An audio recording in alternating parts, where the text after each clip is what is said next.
Target saya ibu bapak, saya pengen tuh kita ada UAR tim tuh UAR tim, ya. Jadi tim itu apa? Itu Topuris Economic Awakening Movement, T-nya Topuris, E-nya Economic, A-nya Awakening, M-nya Movement. Apa artinya? Gerakan Kebangkitan Ekonomi Topuris. Ya, kita canang 2025 itu gerakan kebangkitan ekonomi Topuris. Karena untuk berdakwah perlu nggak kekuatan ekonomi? Perlu. Karena kita berdakwah harus mengeluarkan uang sendiri. Nggak boleh kita berharap hidup dari dakwah, betul tidak? Ya, untuk dakwah apa itu istimewa tuh tugas kita. Ya, maka uang sendiri. Di sini uang sendiri atau minjem sama teman-teman?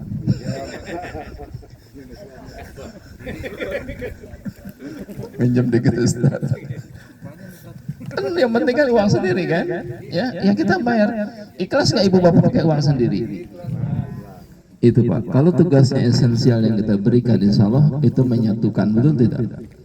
Makanya saya bilang teman-teman di PW, besok jangan buat program-program yang trivial, yang sepele, ribut masalah sepele, jangan. Saya bilang buat program-program yang menyatukan.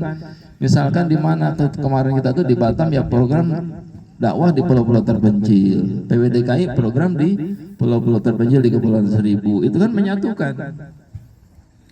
Kalau sering bersatu, mudah nggak kita dipecah belah? Sulit. Kalau macam ini kita nggak bisa pecah belah, Bu. Kenapa? Kalau pecah belah kan repot. Pulangnya gimana? Menyatu kita kan? Ya. Jadi program-program yang menyatukan hati kita, menyatukan pikiran kita, program dakwah. Jadi kuatkan ekonomi untuk apa? Ya untuk berdakwah.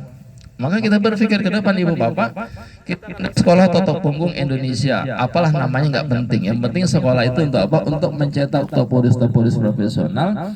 Biar nanti ibu bapak buka cabang Totok Punggung itu tempatkan tuh, ambil dari sekolah Totok Punggung, masukin ke cabang klinik ibu. Di mana buka kliniknya Bu?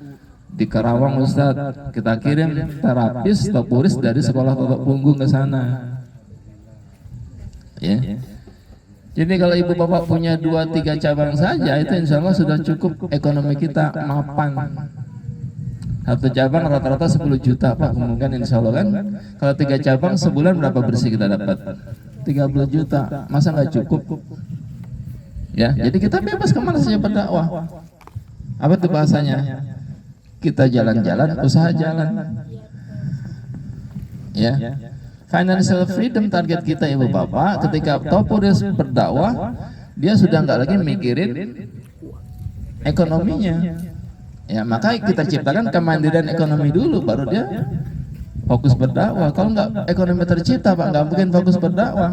Pasti ketika berdakwah mikirin apa? Mikirin duit, gimana di rumah belum masak, gas habis. Ya, nggak bakalan fokus berdakwah. Ya. Makanya kita begitu nanti fokus berdakwah mulai Januari 2022 itu ya kita memang sudah insya Allah secara ekonomi sudah mapan. Maka kita buat tuh tadi apa tuh Wartim ya, Topuris Economic Awakening Movement, gerakan kebangkitan ekonomi Topuris. Ibu kalau punya produk sendiri, jangan produk MLM. Kalau pakai merek sendiri, produk sendiri, saya bantu pasarkan insya Allah. Kenapa? Itu anggota saya loh, betul nggak? Saya merasa bertanggung jawab untuk produk anggota saya pasarkan, saya bantu insya Allah. Kenapa? Produk ibu bapak, betul nggak? Kalau produk MLM, ibu kan jadi downline. Sesari-asarinya MLM Bu itu tidak syariah. Saya tanya sama ibu, ketika ibu jadi downline, ibu nggak tutup poin ibu diambil upline, ibu ikhlas atau nggak ikhlas? Walaupun namanya syariah, yang namanya prinsip syariah tidak boleh ada pihak yang merasa dizolimi, betul tidak? Walaupun namanya syariah, Bu, terkadang nggak syariah, betul tidak? Ya. Prinsip MLM, walaupun dia bilang ini bukan MLM, ini MLM syariah kan gitu. Tapi pada prinsipnya kita downline bukan. Ketika bonus kita nggak dapat, tutup poinnya diambil upline kita ikhlas nggak? Kan begitu kan? Saya bilang sama produk MLM, jual aja seperti kita jual retail biasa kan selesai.